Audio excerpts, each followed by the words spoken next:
All right, everyone, welcome to the TBD pod. Today we have Dave Bevirt. And what's your position at SPP or Water Street, Dave? Executive Vice President for Corporate Leasing and Strategy. Okay, fantastic. Well, welcome to the show. I appreciate you being here. Good to be here. We were just talking about, before we went live, the origin of that Water Street development. It's so massive in scale. First of all, what is the footprint in downtown Tampa that the real estate you are in control of in terms of acreage? So it's 56 acres in total, and it took us about 10 years to assemble that land. 56 acres, and it took 10 years to assemble that land. Now, is this at the direction of Jeff Vinnick, or what is the origin of this development? So Jeff acquired the Tampa Bay Lightning in 2010. He came here, and at that point, he was really looking at opportunities. Make sure you're talking to the mic here. He was looking at opportunities to acquire a team all over the U.S., and Tampa really rose to the top. I think when he and Penny came here, they looked at Tampa as a bedroom community, but a place where it's really defined by people, and it's a very Midwestern town. I mean, people are very friendly. I'm from the Midwest, and we love it here. So he gets here, he acquires the Lightning.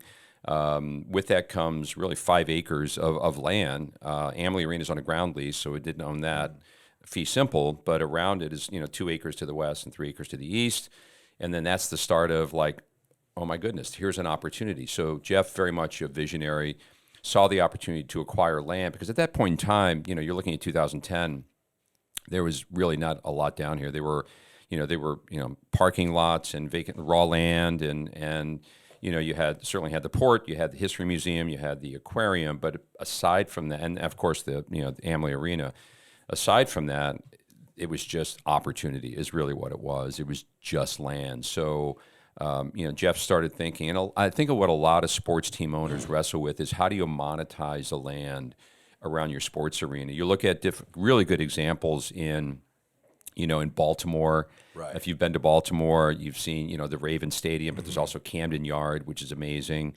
You look at what they've done with the Wharf in D.C., you've got Nationals, the stadium, which is not too far from there.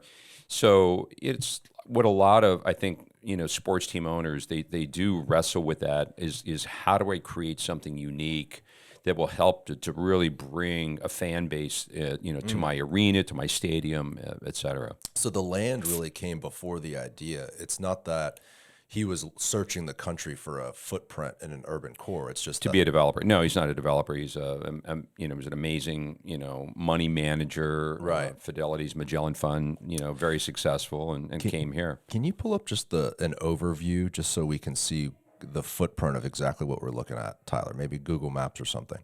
Wow, amazing. So he has this land, and he says, "Wow, let me figure out an opportunity here." Another good example, I guess, is like Boston, right? Fenway's that urban ballpark with shops and restaurants, or like a Wrigleyville type situation. Yeah. And, retail drives a lot of that. So activation, because, look at Amalie, for example. Right now there's a stat, and that I don't know if it's fairly well known, but Amalie Arena is number 3 in ticket sales for non-sporting events behind Madison Square Garden and Barclays Center. Crazy. It's crazy. So they're driving now over 2 million guests through Amalie every year.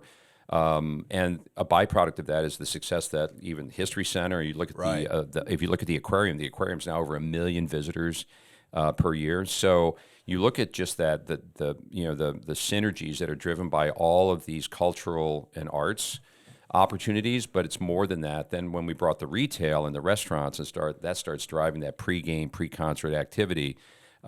You're on the street there, and you could see it in the evenings before a concert or before a game. Mm-hmm. There's thousands of people down there at Water Street, which is pretty cool. It's amazing, especially coming from a kid that grew up here. That area was all warehouses and dirt lots, nothing going on. No. I mean, a lot of it abandoned too. It's not like it was a bustling industrial area anyway. No, but I've only been here 6 years, and what I've been told is that for many, many years, maybe 30, 40 years, developers, investors have been looking to create something out of the Tampa City Center. You have the traditional downtown, but that's the traditional downtown. Mm-hmm. This is, we're contiguous and next to, but when you look at the downtown, it's 9 to 5. There's really not much going on. There's very little activation. There's no programming really at night.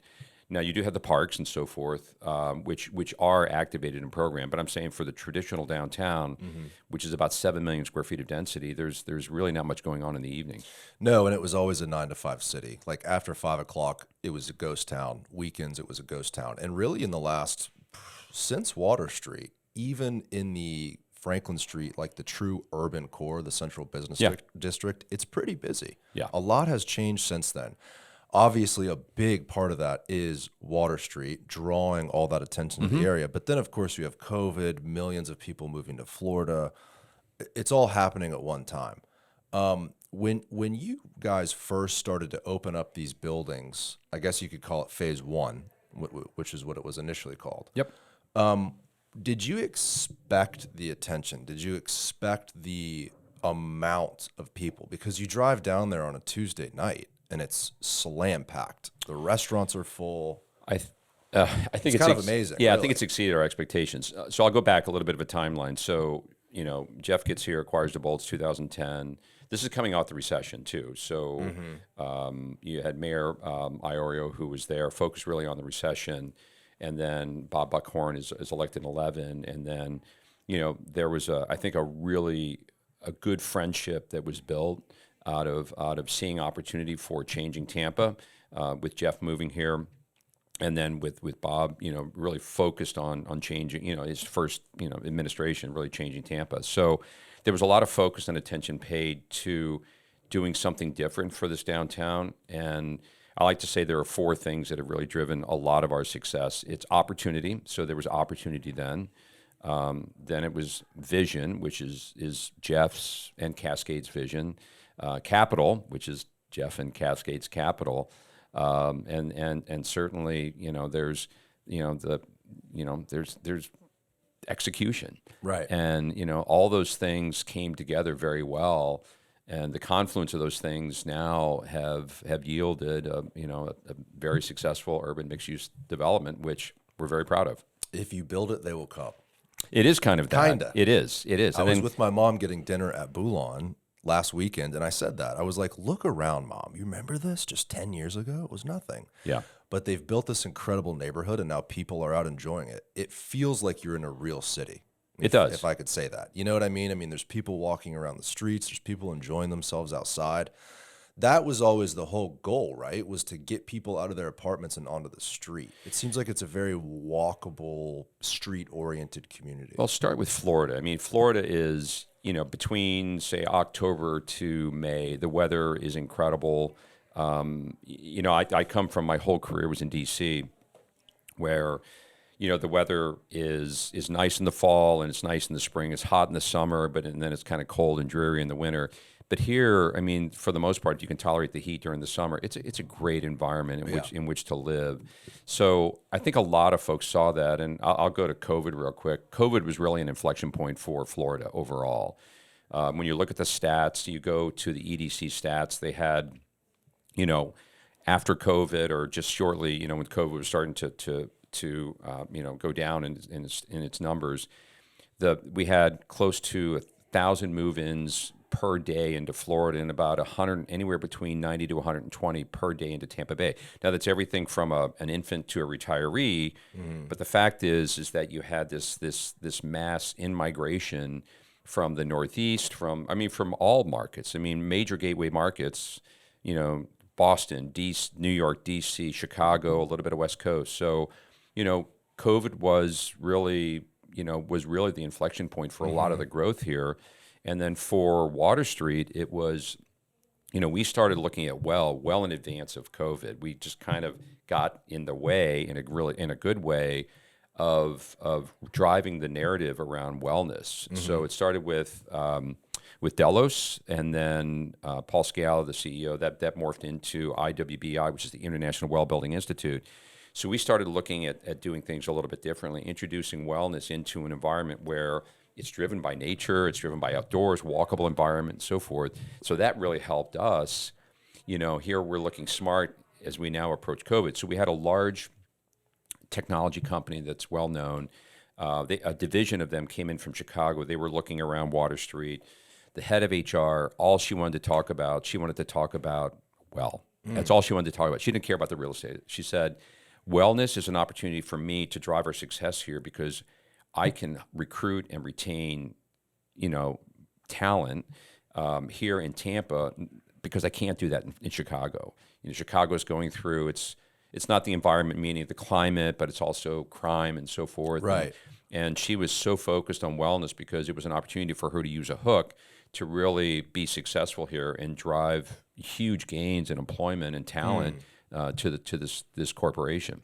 Interesting. Yeah. I mean, the way the way Water Street is designed is so far beyond what someone growing up in Florida would perceive a developer would build. So Tyler, can you pull up a street on Water Street? And I think the email, Preston, you sent had a deck that had a few pictures. You could probably just go to the website too.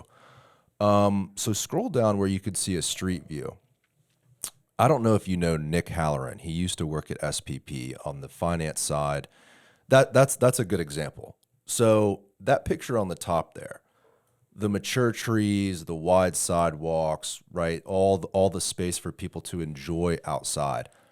That type of development was never focused on in Florida. I can only speak for this area. It was always like parking garage, apartments on top, and then maybe like 600 feet of retail in one block. The real draw, it seems, I mean, judging from that one tenant, seems to be this outdoor, walkable, living lifestyle. Yeah. I would imagine it costs the developer so much more money to do that, right? And maybe that's the reason why developers are so simple in their projects. Why did Water Street spend so much money on these wide sidewalks and these big trees? I mean, was that the goal, to create this just walkable, livable, breathable neighborhood? So it's intentional and Yeah. a lot. So let me go into a little bit of the sausage making. So we got on the road early on. I started with SPP in 2018. Way in advance of that, our teams were on the road looking at aspirational urban mixed-use urban developments that you learn whether they're done right or wrong. You learn from them. So we wanted to really understand what made a lot of these tick and take the very best of those learnings and bring them back to Water Street and avoid, learn from what they did wrong and avoid those in the design and the master planning of the development. That's exactly what we did. I mean, if you look at Water Street, for example, it's an example. If you've ever been to Las Ramblas in Barcelona, which is big, wide success. It's where they drive a lot of incredible restaurants in Barcelona, but they're very deep sidewalks, mature trees, activation. Dogs are walking. You've got. I mean, it's almost in Las Ramblas. It's almost a carnival feel, if you will. But it's daily, and Right. they've been driving that success. So that was somewhat intentional for us because we wanted very deep sidewalks, which encourage al fresco dining. You were at Boulan. Right. Did you eat outside or inside? Outside. See, the al fresco dining out. Dogs are, people are walking their dogs. There's a lot of people on the sidewalks. It's 110 feet from storefront to storefront on Water Street. So these are 45-foot deep sidewalks, which was all intentional. And if you look at within the public realm, all the landscaping, these are all indigenous species, which are very important. These are rain gardens. Semi-permeable pavements. All the pavements are light. It's hot Florida. You don't want dark pavements because you create heat zones. So all this was very intentional as it relates to the design and the master planning. And then as far as the architects are concerned, we wanted each building, each asset to stand on its own, have its own signature. So we have multiple architects because if you look at other mixed-use developments or other developments that have the same architecture and so forth, you don't feel like there's a sense of place. Everything feels very homogeneous, which to me, I love architecture. It's exactly the opposite of what you should be doing. I think we executed well by engaging with multiple really world-class architects, whether it's Cohen Patterson Fox or Cook Fox or Gensler, or we have Morris Adjmi. I mean, the list goes on and on of the architects that we engaged. And as a result, with each building having its own look, feel, design, and signature, that is a big part of what we wanted to drive. Well, I think also too, my generation, maybe people 40 and under, some people in older generations too, want this walkable lifestyle. Oh, yeah. We want to be able to Yeah. leave our apartment and have Yep. amenities downstairs. We don't want to, the car-centric world for a majority of my generation is very unappealing. And the proof is in the Water Street development. I mean, you've built the space without any guarantee that people would appreciate that lifestyle. Mm-hmm. And yet, on my way here, I drove straight through it. It's busy in the morning. Oh, yeah. People grabbing coffee. I wanted to ask you specifically about coffee, too. I know this is a little bit of a tangent. Is there a reason there's no Starbucks in Water Street? Have you chosen to go with brands that are less commercialized? I mean, it's not like in Local. Local. Right. Yeah. So that was always the idea. So the retail is about 3% of phase one. Phase one is 5.2 million square feet. The retail is 170,000 square feet, which is 3%. It's very intentional, and it's very F&B, so food and beverage. So phase one is a large amount of F&B restaurants and so forth, probably 50, 60%. And that was intentional. It's because phase one is more the restaurant district. The other phases will be more focused on other types of retail. So with that, we didn't want to do, national brands, because if you go to any downtown, anybody can drive national brands, right? Right. So we want something that feels more organic, more homegrown. Let's reach out to a Farrell Alvarez. Let's reach out to Jeff Gigante. Let's bring in these local, very successful, F&B operators, restaurateurs who know what they're doing, but also can drive a look and a feel that's unlike anything else. When you have national brands, that does look and feel like everything else. We wanted something that looks unlike everything else, and that's exactly so. Boulan, Right. very buttoned up, a little New Yorky feeling. You feel like you said that was intentional. You go to Pearl, a little more casual, Right. comfort food, and so forth. You go to Predolina, Mediterranean style. You go to the restaurants over at Edition. I mean, they're all different. So, similar to our architecture, we wanted to drive, a look and a feel for the restaurants that were very different, but with a lean and a nod toward local ownership, which is important. Boulan does feel like New York, or just big city. It does. Big restaurant feel. You walk in and it's this unbelievable attention to detail from the tile. They're very they buttoned chose. up, and Very- their very buttoned up. uniforms. Yeah. Like a late night steak after a Lightning game, fun, loud, cocktails flowing, like very high energy, amazing concept. And I don't think you would have gotten that if you had chosen a national brand at all. It would have been a completely different feel. No. Cameron Mitchell is a national brand, but he's one of the best. So he's a national presence. He started out of Columbus, Ohio. Extraordinarily successful. You go there, I mean, the food is just right down the middle of the fairway. It's so good, and the staff. I mean, they all get it. So Is that the Pearl, Cameron? that's the Pearl. The Pearl is so good. We went there too before Boulan, and I tried the salmon. I think it's like a teriyaki glazed smoked salmon. Incredible. But again, you're eating it in the atmosphere and the view. You're like, wow, big city, Florida. Am I even in Tampa? There's this weird feeling from a Tampanian that we're not in Tampa, but in a positive way, because it's so amazingly well done. It's incredible. It's a beautiful development. Can you go to a phase one map just so I can see the start of this? So there's clearly a plan here. You mentioned the first tenants are almost attractors, right? Restaurants, these large tenants that bring people in.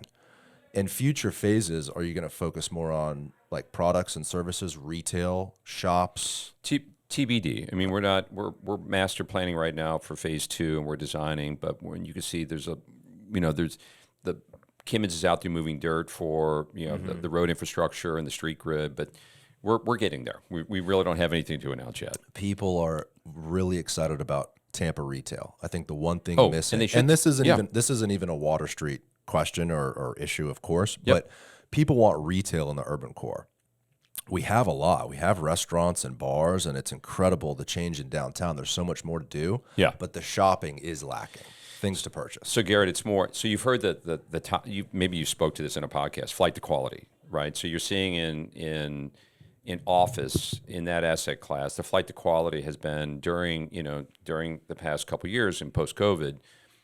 Much of the demand has been for higher quality assets because companies and organizations want to use that real estate to drive to recruit and retain talent. Right. And so that's the flight to quality, and that has actually been successful in gateway markets that have been suffering a little bit more, but not tier 2 markets like Austin, Nashville, Raleigh, Durham, Tampa, and so forth. So we've been driving great success at 1001 and Water Street due to the flight to quality. The other thing that we're now pivoting in this discussion is more flight to neighborhood, because that's what is driving the activation, the engagement. People coming to an urban environment, they want to experience something different, right? So again, we have arts and culture, and we have, when you look at the Riverwalk, it really, starts at the aquarium, or, just about at the aquarium. And History goes Center, all, really. History Center, and then goes all the way up to Armature Works. I mean, there's just so much in the way of a walkable environment that is beyond Water Street that you can engage with nature and the outdoors and beautiful weather. And, you walk, the Riverwalk in the morning, noon, or night, there are a lot of people. A lot of people. Right, 7 days a week. Going back to Florida Aquarium History Center, those, I guess, like anchors in our urban core. I had Roger German on the show. So he's the CEO of the Florida Aquarium. Great guy. He also has this vision for downtown Tampa that is so much further beyond his scope of work at the aquarium. Yeah. It's interesting as I'm meeting these people that are in charge of the History Center and the aquarium and Water Street, how you all have this vision to work together, right? Like, no one is saying, well, the Florida Aquarium wants X, Water Street wants Y, and everyone's combative. It's not like that at all. There's this cohesive mix for this long-term vision in downtown. The mayor and the city wants that too, and the county. I mean, they all want that. So it's the interrelationship and the workings between engagement with the city, supporting everything that all of us are doing, whether it's arts and culture, development, and so forth. I mean, that is a big part of why Tampa is so successful. When you look at opportunity, I mean, listen, I've been in my whole career, I was in D.C., the ability to, to design and title and construct and deliver is very different than that ability here. We foster I mean, the city really fosters this business first kind of attitude, which is exactly what we need. It's a little different when you're in other gateway markets where it's very difficult to get something entitled and designed. I mean, Arlington County could be one of the worst in Virginia, and it's fraught with delays and pitfalls and so forth. But here it's a little bit different. And they've talked too about extending the Riverwalk kind of around the aquarium, figuring that out up to the port, and potentially to Ybor City, which would tie into gasworks and so that all of that. That connectivity, if you think about right now, the Riverwalk's 2.5 miles and terminates right now at the History Center. If we can keep that going, okay, so travel south and then I guess east, if you will, or no, or north. That will, and you continue that connectivity up to gasworks and into Ybor, then you've got this kind of horseshoe effect, if you will, that is incredible for riding your bike, dog walking. I mean, in a day, you could start at Armature Works. Right. You could have breakfast, coffee up at Armature, continue to walk down, have lunch at Water Street, continue to walk down, have afternoon cocktails at in Ybor. I mean, there's a lot more. We're just getting started. I always say that we're in this is a bad baseball analogy, but it is spring training time right now. And, it really is. And if you look at I look at Tampa in about the third inning of our growth, as compared to an Austin, which is about at the 8th or 9th inning, and a Nashville that's about at the 5th or 6th inning. So we have this opportunity for not incremental, but I would say we have a lot of runway for a lot of successful growth just coming up, and it's just getting started. I mean, we're not the only successful development here. You've got Midtown, you've got Armature Works, you've got the airport that has that's developed their office there. So there's Ybor City's kind of resurgence and with renaissance. Darryl, so there's a lot going on. There's a lot going on. And the beautiful thing about it is it's for everyone, right? Like the Riverwalk is for everyone. My grandfather always said downtown was like everyone's backyard. It's a place where everyone can go and enjoy. So it's not like these developments are closed off behind some gated community. No, this is our city. Yeah. Right? That's the cool thing about it, is it's all connected for everyone to enjoy. Without that, you have this closed off environment where people feel like I don't know. There's just this sense of rubbing everyone in a bad direction where you don't all get along. But when you go to Tampa on the Riverwalk, kind of like you said, it's all kinds of people visiting, people that live here, like every color, every creed, just enjoying this beautiful environment together. That's what I think is so cool about Tampa is at once you had this incredibly dead town, right? Nothing happening after 5 o'clock. And now you have all of these developments that are kind of working together at the same time, including Armature Works, all that development up there, Yeah. the city working together. It's like everyone is in this big mixing pot of ideas and progress. And then boom, when did Water Street put a shovel in the ground? 2017 or 18? We started to go vertical in 18. 18. Yeah. So we're only talking about Yeah. 5-6 years. And look at the shift. So imagine 6 years from now, continuing on this path. Like, what are we really looking at? What is Water Street's, I know it's probably hard to say, but what is the timeline in terms of everything we've talked about, future phases? I know there's a lot of work to do. A lot has to do with when we kick that off. So Yeah. it's I mean each phase. Let's use phase one for example. So phase one, we're master planning, designing. In 16, SPP was formed in 14. We started the road infrastructure in 16. We went vertical in 18. We completed phase one in 22. There's a timeline, so it'll give you an idea on future phases. And it was interesting too how a lot of infrastructure work was done ahead of time. And like the idea, when I read an article when construction was first happening, how Water Street created a cooling plant. District cooling. Yes. Which is actually the air conditioning for the whole community. Is that water. So or we were like, no, you're going in the right direction. So when we started that road infrastructure in 16, it's a little brick. It's building. Fantastic. Yeah, it's a cool little building. Way to do it. Yeah. So district cooling houses the chilled water facility, which pipes chilled water through 2 miles of pipes under phase one to the resi and the office, not the hotels, so they have their own. And what that does, by having these chilled water facilities, that enables us to eliminate chillers, that infrastructure on the roof of those buildings, which opens that up for more things that are more user-friendly, meaning outdoor terraces and conferencing and so forth, which are on the rooftops. So that's what was happening you saw all that road construction going on, and we will continue to lay more pipes for phase two under the roads, which are just to the north of Cumberland. And district cooling is an amazing facility. Those are vats that are filled basically with ice. And it looks like an old cigar factory. It does. That was intentional. How well done is that? Yeah, I love the intention of this project. What's interesting too, do you think this could happen in any other city? And what I mean is like the physical land space in Tampa, there was so much available acreage in an urban core. I would imagine that's a rarity, right? You can't just go to pick any city in America and build something like this. But there are examples. I mean, so the wharf, for example, it was in DC. In DC. So the wharf in DC, about a 3.2 million square foot urban mixed use development. Again, I said those four things. Opportunity was one of them. There was opportunity for Madison Marquette to start to assemble land on the Potomac River, which then led to this development. So it's very successful in Washington, D.C. We went to study that before really we started, while we were under design. Look at that architecture. It's really neat. Yeah, really and pretty. it's a nice mix of, it's very similar to us. It's you have an Intercontinental Hotel, you have two hotels there, you have office, you have a ton of retail, experiential retail, you have a marina. So there are many similarities. So we were able to, they started before us, so we could go there and really learn from their successes and avoid some of their mistakes. It seems like an extremely unique project for that reason, because of the scale, and especially being in an urban core. It's almost a lot of it is opportunity.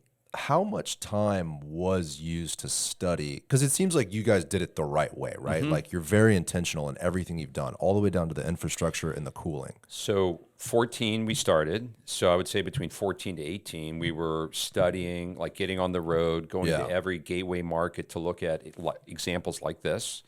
to really understand, and that's for each asset class. So that's for hotel, that's for office, that's for multifamily, both condos and as well as apartments, and then retail, and then public realm. Did that all start with the vision of Jeff Vinnick? Yeah, well, it started with, when Jeff got here in 10, probably around the 2011 timeframe, Todd Leiweke and those were really starting to focus in on what's the opportunity here. And the opportunity evolved as a result of the ability to assemble land around Amalie, with the notion that activation around Amalie will drive more guests to Amalie Arena, but also create something that's unique that the people have been wanting for a long time here in Tampa. Definitely. And the one thing with each asset class, I would say the success of one asset class begets the success of another. So to have office means you have daytime population, which then feeds the success of the retail. You have hotels, which drives success of our convention center, because our convention center now with the renovation, they knew they needed more hotel keys. So we have over 1,400 keys, which now is helping the convention center. I think Santiago's doing a great job of driving more convention traffic to our great convention center. And by driving that here, the only way to do that is with having hotel keys. I mean, having rooms. And then all of this, and then the resi. I mean, the resi feeds on the retail, and Right. the retail, if you were to ask me what's the driving force of any urban mixed-use development, it's retail. It's retail. So again, like you and your mom were having dinner, you weren't coming down here to necessarily go to the history center, or the aquarium. I hope you would, but you're really coming down to experience something different, is a really unique restaurant experience, which is what you guys got. It's such a macro scale thought process versus building one building. Because you guys are having to think about how each individual asset class affects one another, plus how that affects the other catalysts outside of the development. So you're thinking on this massive scale. Well, if we put an office building here, how does that affect our restaurants? But also, how does that affect the aquarium and the Riverwalk and all of these other things? It's such a large scale think. And Garrett, it's more, yes, you're right, but it's more than that. You have to think of how the positioning of each asset it is in relation to the other. And then you have to start thinking about what we call shadow studies. So what do, you look at the different times a year, how the shadows, are cast down, and how that impacts, either the street grid, what have you. So it's all very intentional. We want to create view corridors. So you want to make certain from the resi and from the office that you have view corridors so you can see the water. So there's a lot of thought that goes into the first 5.2 million square feet with each asset, how it's positioned and where relative to the other assets. Right, because it all grows on top of that 5.2 million square feet, which is such an insane number. Does Water Street rank one of the largest developments in the country? Yeah. Especially in urban cores. Yes, it is. It is. And, with that, it's called cluster development, and cluster development is very important. Here's an example. You know where Boulan is. Had we said, no, we're not going to build that office building there, we're going to hold on that, but everything else is going to be built, it would have been really kind of a hole in the middle of the development. So it was intentional that we built all 5 million square feet at the same time in what I call cluster development, because you don't want a resident in Asher living around a construction zone or a vacant lot next to them for safety and security reasons, but also to know in the future when that building does go up, then they're living through construction, and we didn't want that.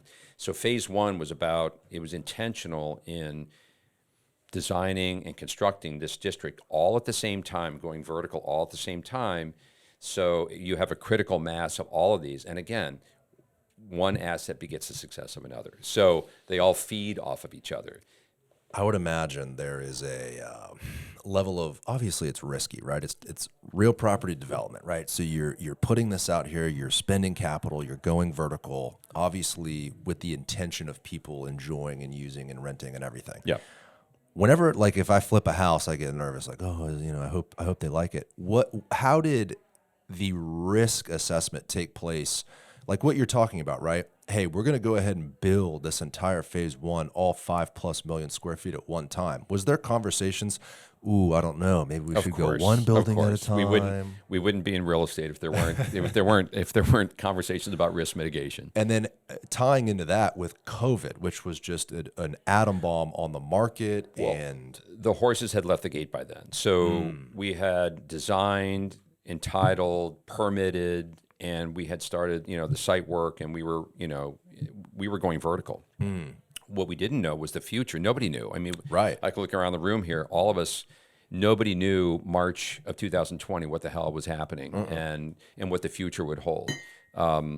Again, COVID was somewhat of an inflection point on the office side. COVID was really an inflection point for a lot of our success because, the flight to quality, wellness. I mean, we're the first pre-certified Right. community in the world, pre-certified. Now we're the first well-certified community in the U.S.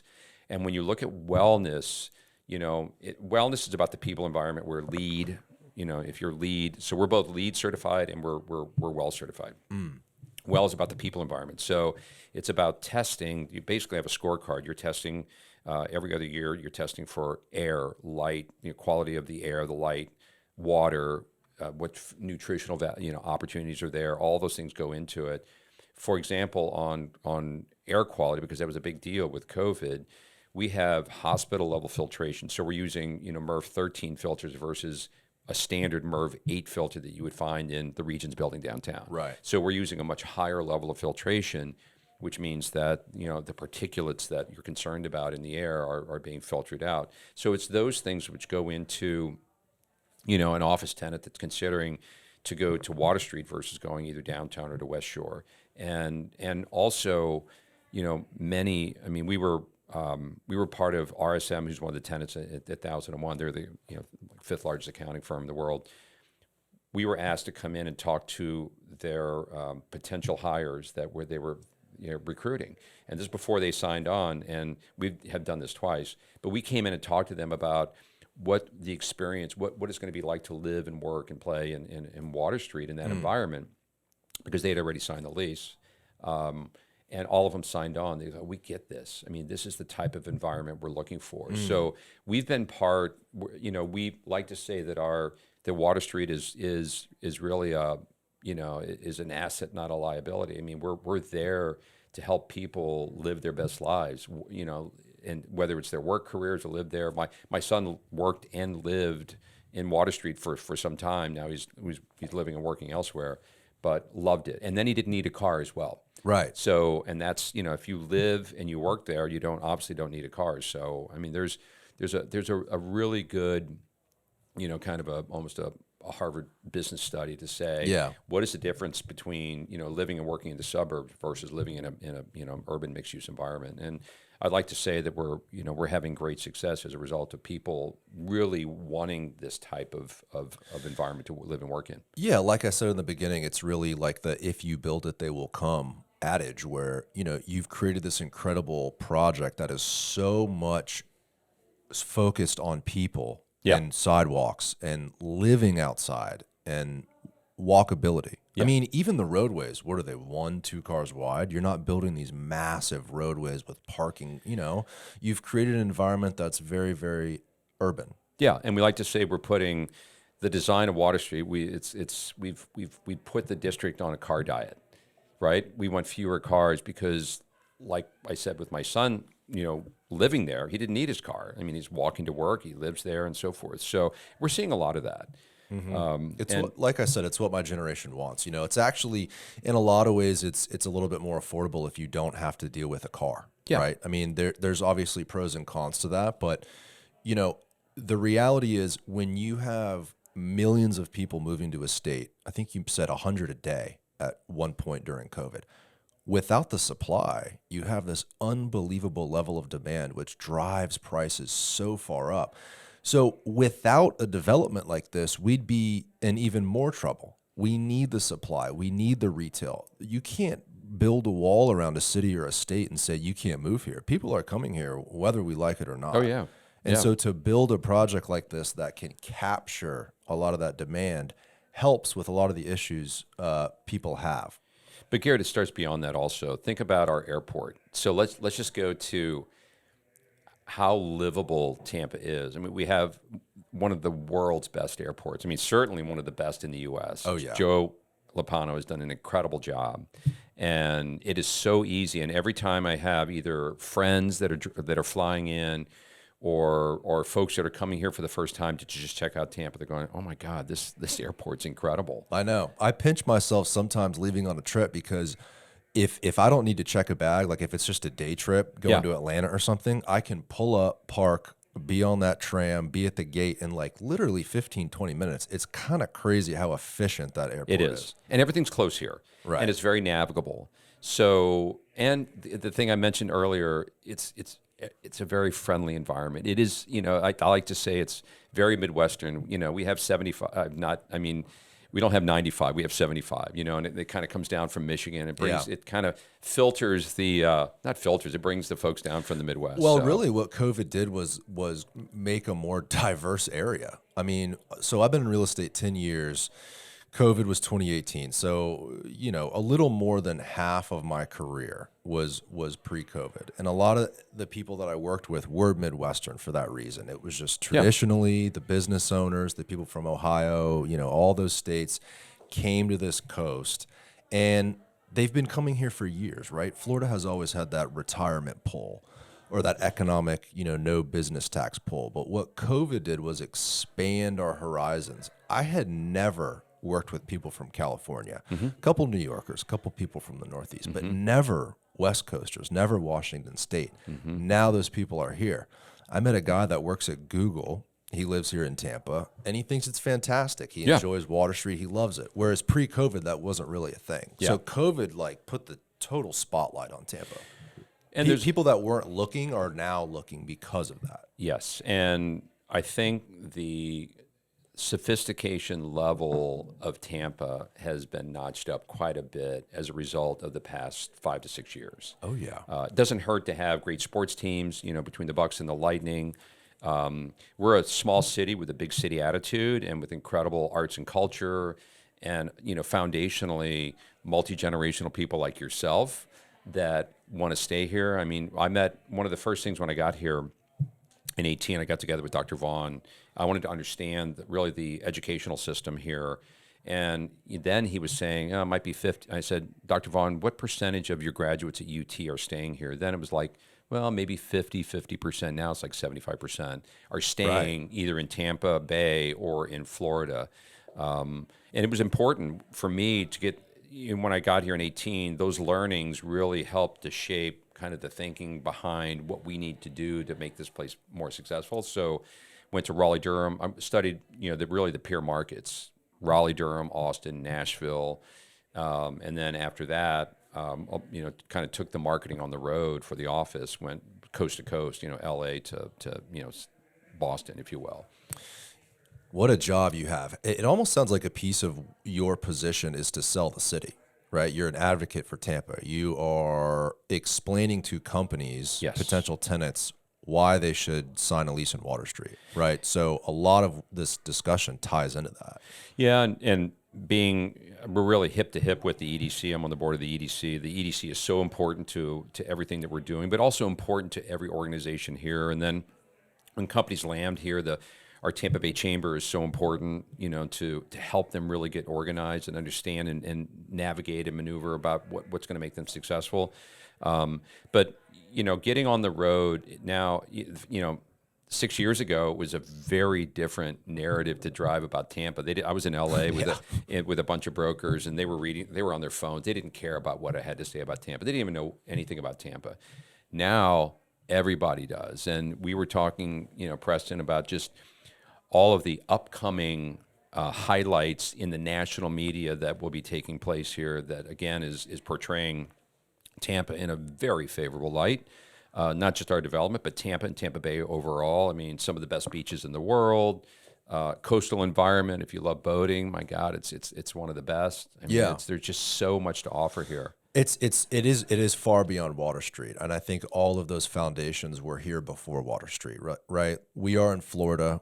We have tax advantages here. The beach is close by, incredible airport, There's anything anyone could ever want to do is so close by. Sarasota's an hour away. Fantastic if you want that real Florida, coconut palm tree, white sand beach experience.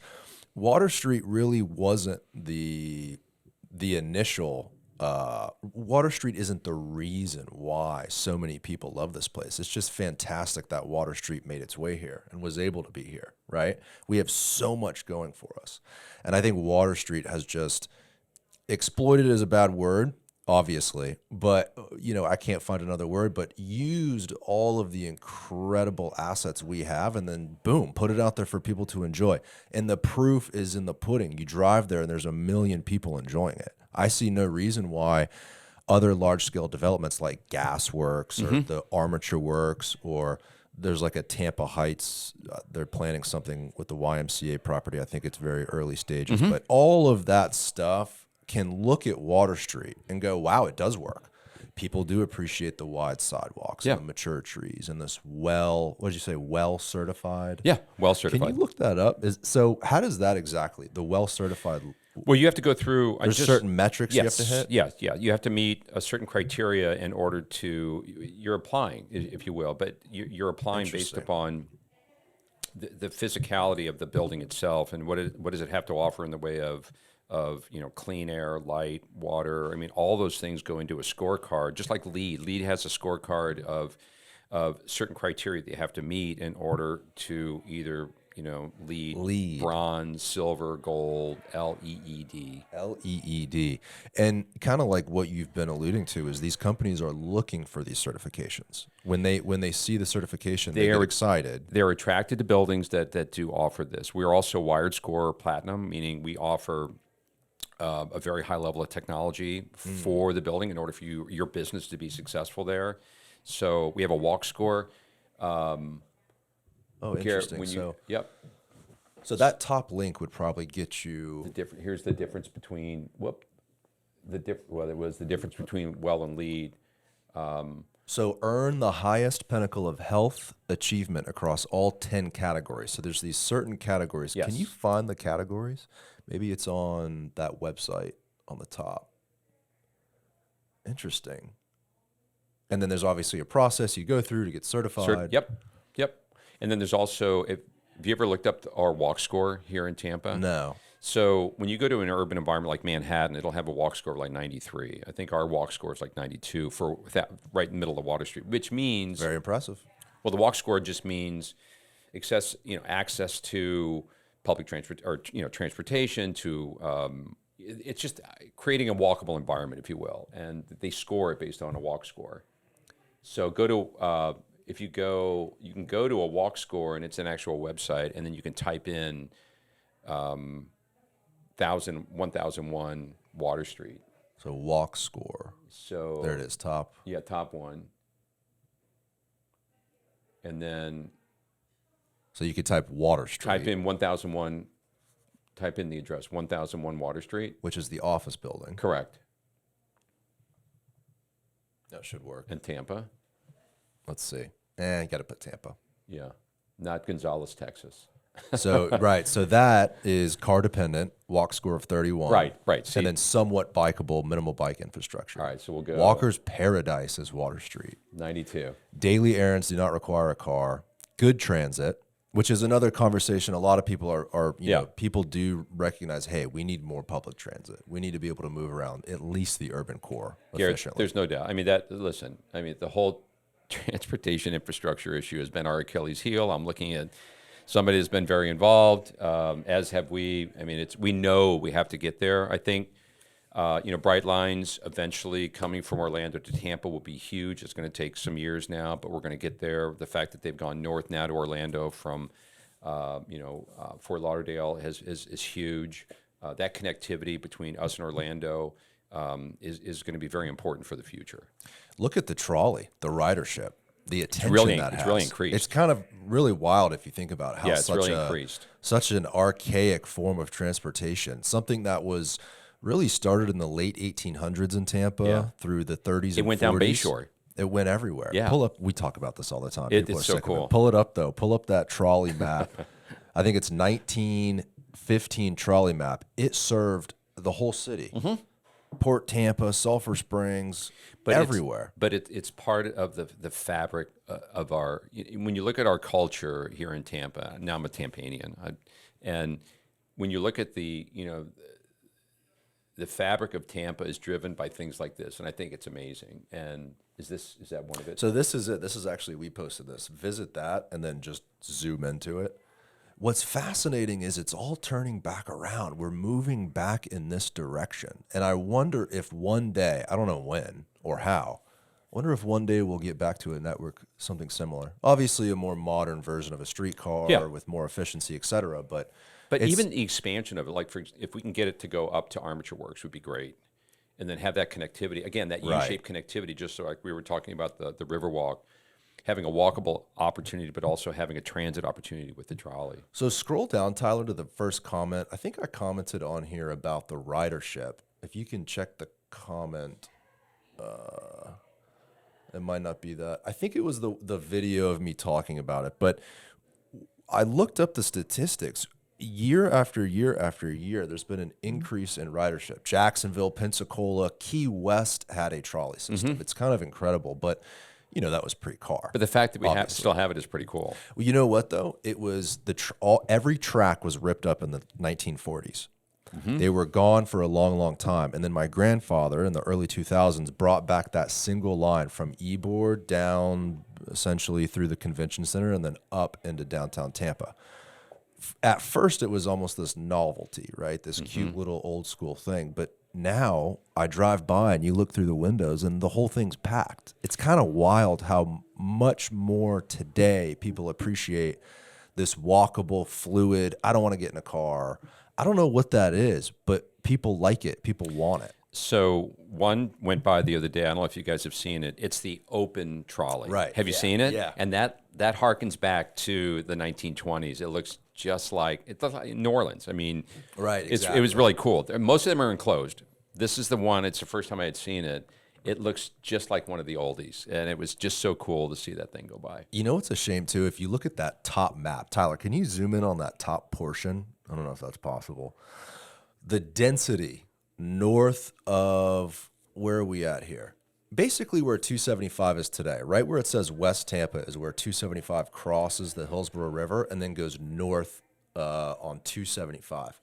Look at the density in the northern portion of downtown where Malfunction Junction is today, and then I-4 going kind of through Ybor City. We've lost an insane percentage of that dense, probably walkable, right? Probably businesses and shops, people walking around, and then the rail network. I think my generation, especially, sees that as a mistake. This like highway-driven, car-centric lifestyle. I live in a suburb. I got to get milk and eggs. Let me get in a car and drive 15 minutes to Publix. I think we look at that and we don't want that. And unfortunately, there's no, until now, right? But there's hasn't been developments or a city that focuses on that besides the major cities like Boston, New York, et cetera. Yeah. Water Street really, for Tampa, not only changed the city itself, like we're talking about, but it also put to the forefront a real walkable, non-car oriented environment. So how old are you? 31. So Water Street offers something for everybody. We thought the demographic was going to be for our apartments. It was going to be, you're right in the sweet spot. We thought it was going to be, somewhere between, late 20s to maybe, mid 40s. Now it's everything. It's a UT student all the way up to a retirees that sold their home at Palmacy or wherever, and they want to live in a mixed-use urban environment. And that's exactly what we wanted. We wanted something for everybody. And oh, by the way, the dogs, it's amazing the amount of dogs. I told you we have 5 dogs at home right now. So, but the amount of dogs that we see on the street is it's kind of crazy. It's all through insane. Downtown, Channelside included. Yeah, I think there's more dogs than people in Channelside. It's kind of weird. But we listen, right? So when you were talking about when we started this, having a dog park, so we have that little dog park right there next to Garrison Lot or on Channelside. So having there's also the store, right there, the pet store, right, right there at at Sparkman Wharf. I mean, so catering to the needs of the consumer, having the grocer there, having Greenwise has been huge. Huge. We eat lunch there all the time, but also just to get a quick bite or just go do full blown grocery shopping. So that was listening and really trying to understand the needs of the general consumer. But again, that demographic is everything from somebody that's just out of college all the way up to retirees. And you said that was not expected initially. I think our demographic, we were probably forecasting a different demographic, but the fact that we have a very broad swatch of everybody is exactly what, now we certainly appreciate it. Again, it's that proof any people want that type of lifestyle. How have things shifted for you guys now that the first phase of the development is complete? Mm-hmm. Tenants are there, people Almost walking complete. around. So we're finishing up the office right now. We're about 90% leased on the office. We have about 10% to go. Got it. But for the most part, stabilized. Has there been a shift in the direction you're moving into now that you have phase one almost complete? And you've seen what people like, maybe don't like? There is, but we're not prepared to talk about it yet. But it's up and coming. Because I would imagine there's certain things that, because it's brand new, right? There's certain things that either you didn't think of. It seems like you nailed it, though, which is interesting. But then it goes back to the years you spent traveling and making sure that you've crossed your T's, dotted your I's. We are taking, and another thing we're doing, we're taking the learnings from phase one and then deploying those into phase two.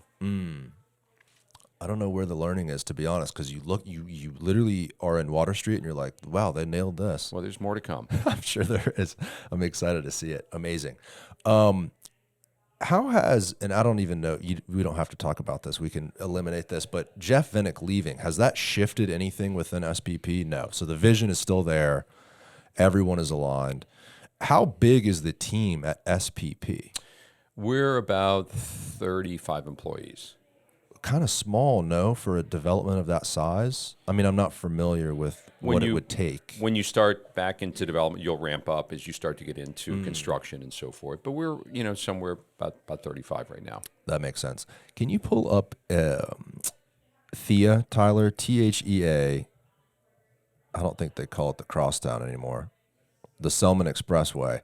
They're changing some things that I think would massively improve the livability of the northern part of Water Street.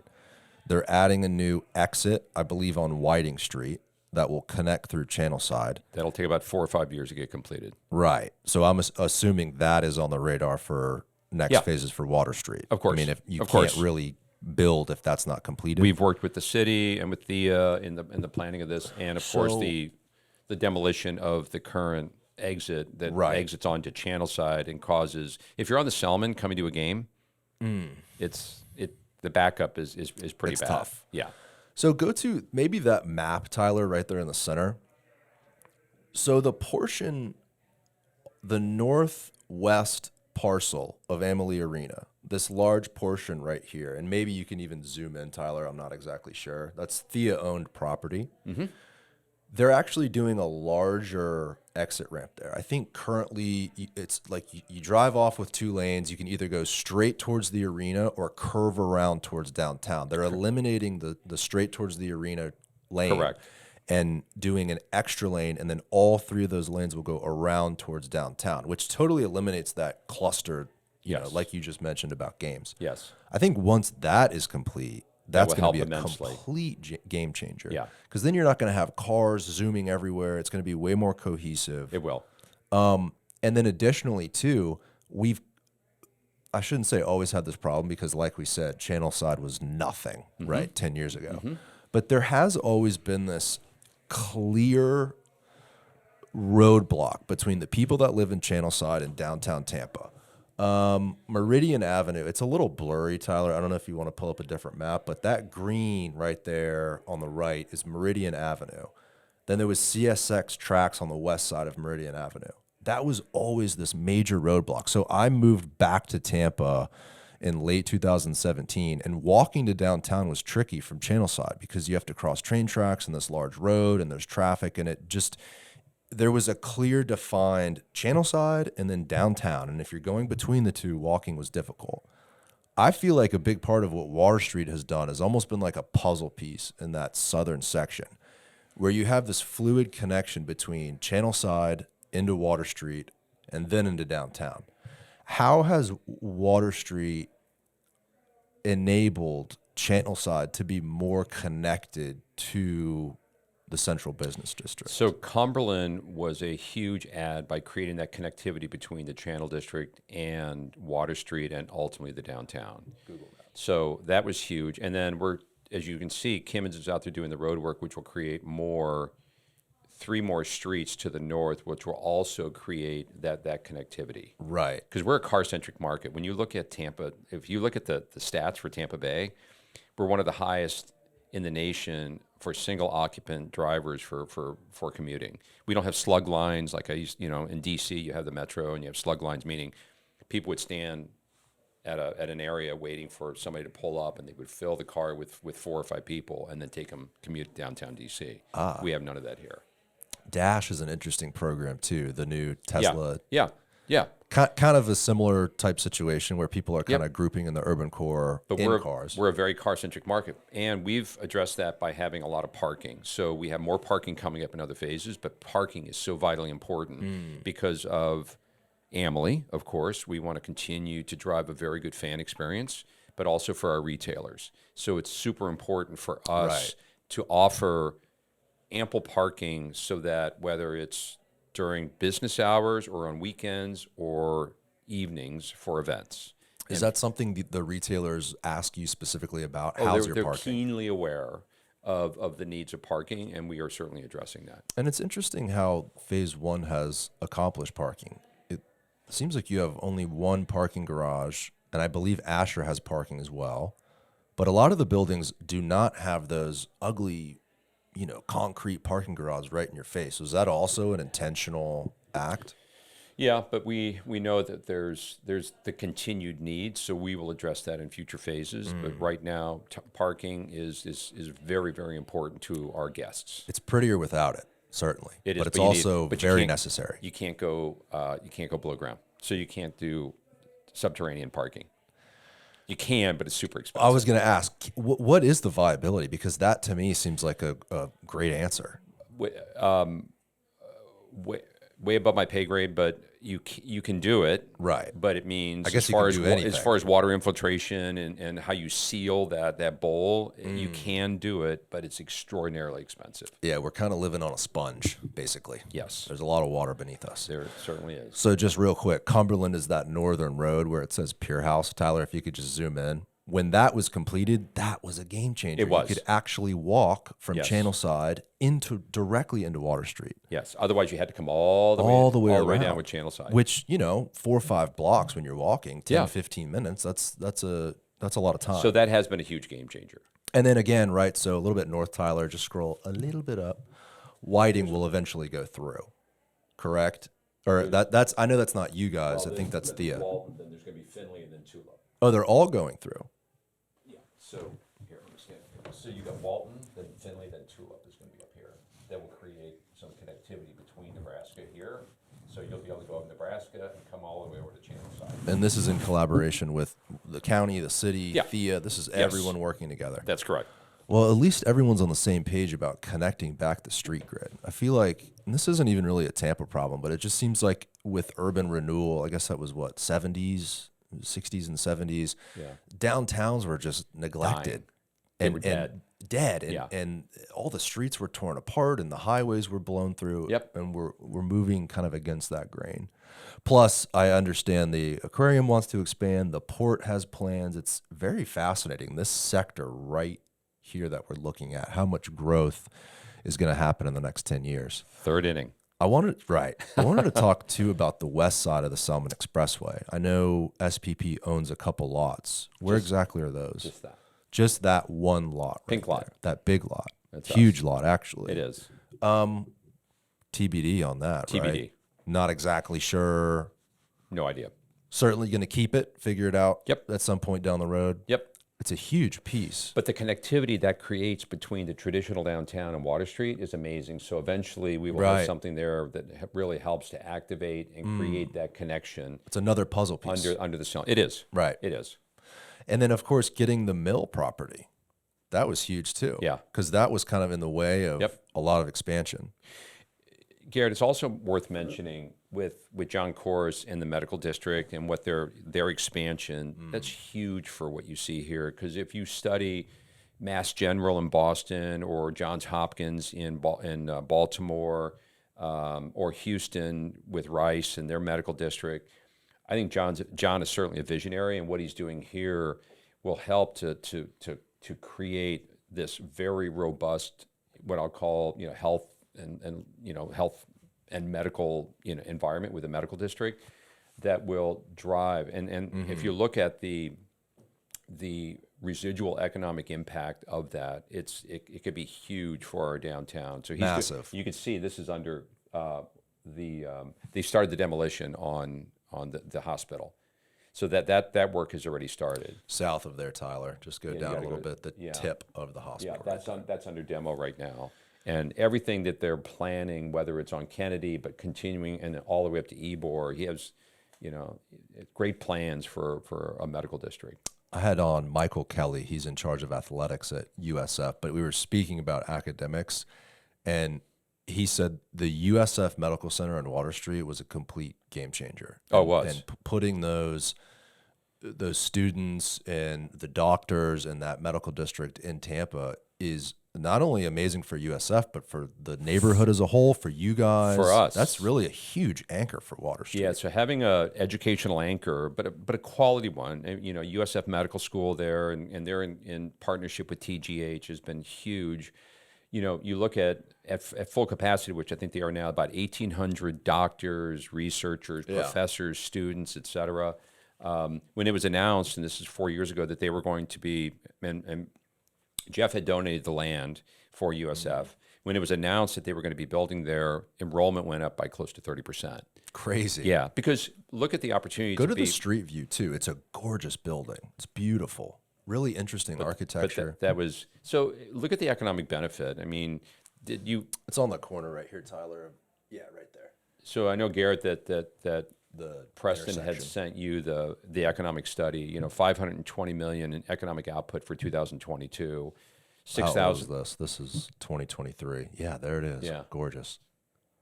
We'll pull up that next. I'd love to look at the economics of how Water Street has changed our city in terms of, gosh, the increase in taxes we can use for our roadways, right? All the way down to the jobs it's provided, et cetera.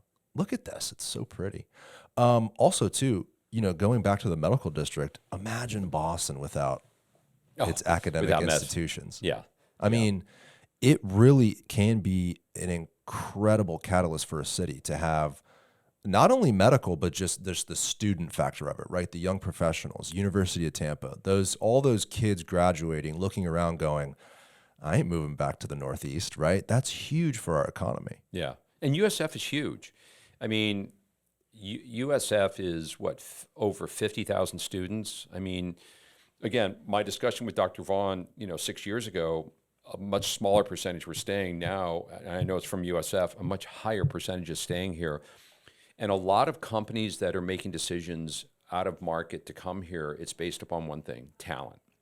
So if there's talent here, then the companies will come. And it's kind of a chicken and the egg. If the talent's not here, the companies aren't coming, and the companies are not going to grow without that talent. So USF is a really a huge feeder, what I call university, for the talent that is staying here and helping these companies to grow and succeed.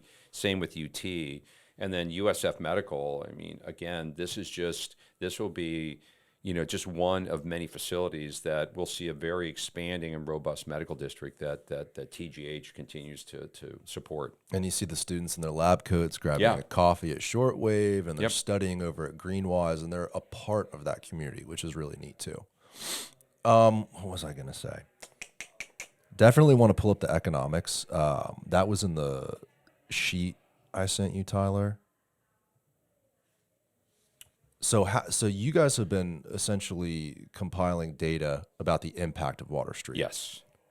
And it helps us. We want to understand what the impact is to the city. So Pause it right here. Yeah. $520 million in economic output.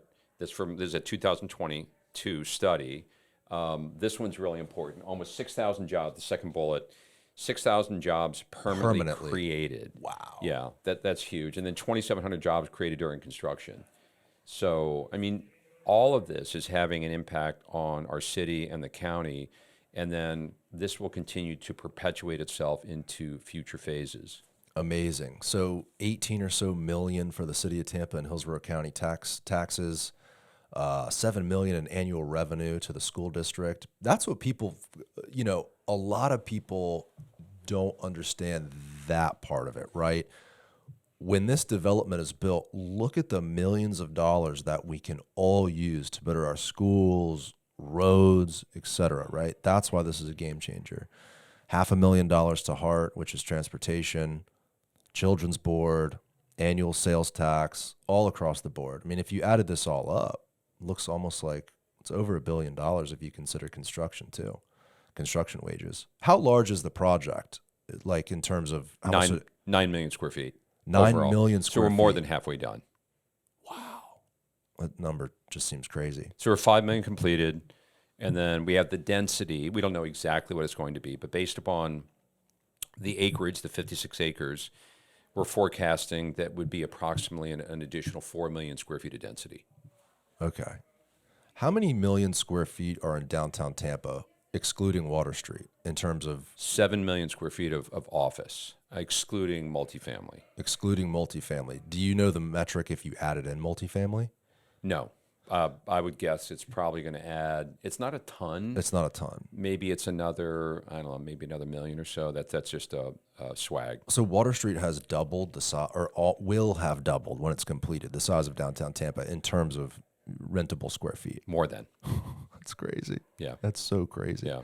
It's interesting too when you drive on the Selman, you look to your left if you're going south, and it really is like there's two downtowns. You see Water Street yeah. and you see downtown Tampa. Or if you're down Bayshore, right, and you're coming north, and you can just see how the skyline and then that's evolving, Yeah. Just to the east. and then that middle parcel that you mentioned is that next puzzle piece that'll go right there in the center. Yeah. That's, I'm sure, a very important property that you want to take your time with. Indeed. The one on the left side or the west side of the pink Selman. lot. Super important because depending on what goes there, that's really the transient point, and that's how people will walk from Hattricks to the arena or from Water Street or Channel Side into downtown. Yep. Yeah, that might be the last thing you do. Maybe. We'll see. Lastly, too, I wanted to ask you and we touched on this a little bit, but what are the most important things these large companies are talking to you about when they hear about Tampa? Is it transportation? We touched a little bit about well-certified and parking, but what do they really want to see in Tampa that would entice them to move? It's funny. So the EDC, so that we had a board meeting about a month ago, and at that board meeting we had a site selector consultant that was there, and he's a national site selector consultant. And what do site selectors do? They consult with large corporations that are considering multi-market moves or a relocation to a different market. He said, and this is the same question basically, like what's the one most important factor that comes up with each of the site selectors nationally? Permitting, construction permitting was the number one. I was like scratching my head. It's like, really? It's talent is up. Listen, there's 20 of them, and talent is way up there. Lifestyle, housing cost, livability, transportation.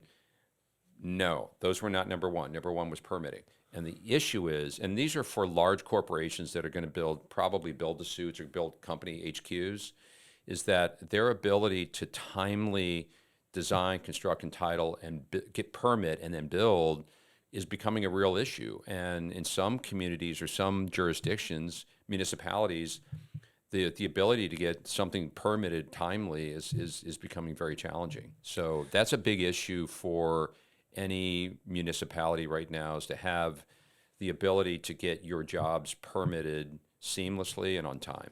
And what that really boils down to is supply. We need supply. There's a lot of, and we talked about this earlier, but the amount of people moving here need to match the supply. It's supply and demand. Because if you don't have that supply, those kids from UT are going to graduate and go, I got nowhere to live. It's too expensive. I'm leaving Tampa. Yep. And if you don't let the developers build to accommodate that supply, we're going to lose that talent. Yeah.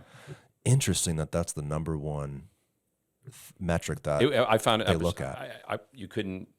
There's no way in a million years I would have guessed that. Yeah, I would have thought talent. But it makes complete sense. They want to see growth. They want to see a city who is on the same side of growth, right? They want the city to recognize, why is growth important? Yeah. Well, if you don't grow, then you have this insane price increase. It's kind of a crisis we're dealing with now, but that's a different conversation. The real reason is the city needs to get out of the way in a lot of ways and let people build what they need to build In a timely manner. Yep. And hopefully they all take as much time as SPP did, identifying what to build where. And I guess not everyone has that luxury, but you guys have done an awesome job. Thank you. Well, I appreciate you coming on the show. My pleasure. Thank you very much. Enjoyed it. All right. Very much. That was it. Thanks, Have Tyler. a great day, everyone. Thank you guys for watching this episode. If you enjoyed it, make sure to like it. Check us out on YouTube, subscribe to our channel, give us a comment, give us some feedback. We want to know how we're doing. Thanks for watching. Bye, everybody.